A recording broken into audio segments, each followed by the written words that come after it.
ఇక జనగామ జిల్లా Station Ghanpur MLA doctor Rajaiah మరోసారి హాట్ కామెంట్స్ చేశారు. కొంతకాలంగా ఎమ్మెల్సీ కడియం శ్రీహరితో రాజయ్యకు విభేదాలున్నాయి. ఇద్దరూ బహిరంగంగానే పరస్పర విమర్శలకు దిగుతున్నారు. ఈ నేపథ్యంలోనే రఘునాథపల్లి మండలం నిడికొండలో బీఆర్ఎస్ పార్టీ ఆత్మీయ సమ్మేళనంలో రాజయ్య చేసిన వ్యాఖ్యలు కలకలం రేపాయి. స్టేషన్ ఘన్పూర్ గడ్డ నా అడ్డ, నేను ఇక్కడే పుట్టా, ఇక్కడే పెరిగా, ఇక్కడే చస్తా, నా సమాధి కూడా ఘన్పూర్ గడ్డపైనే ఉంటుందంటూ ప్రకటించారు.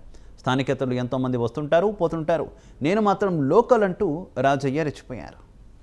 రాజన్న సమాధి గణపురము గడ్డ బిడ్డే అడ్డ బిడ్డే ఇక్కడ మాత్రమే ఉంటది, అది మాత్రమే నాకు సొంతం.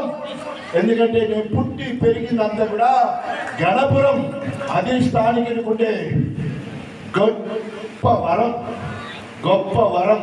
ఎందుకంటే గణపురంలో పుట్టినా, గణపురంలో పెరిగినా, గణపురంలో చదువుకున్నా, ఎక్కడ చనిపోయినా కూడా తీసుకొచ్చి పెట్టేది అక్కడే.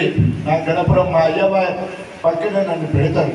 రాజన్న సమాధి గణపురము గడ్డ బిడ్డే అడ్డ బిడ్డే ఇక్కడ మాత్రమే ఉంటది, అది మాత్రమే నాకు సొంతం. ఎందుకంటే నేను పుట్టి పెరిగిందంతా కూడా గణపురం, అది స్థానికుడికుంటే గొప్ప వరం, గొప్ప వరం. ఎందుకంటే గణపురంలో పుట్టినా, గణపురంలో పెరిగినా, గణపురంలో చదువుకున్నా, ఎక్కడ చనిపోయినా కూడా తీసుకొచ్చి పెట్టేది అక్కడే. నా గణపురం మా అయ్యవ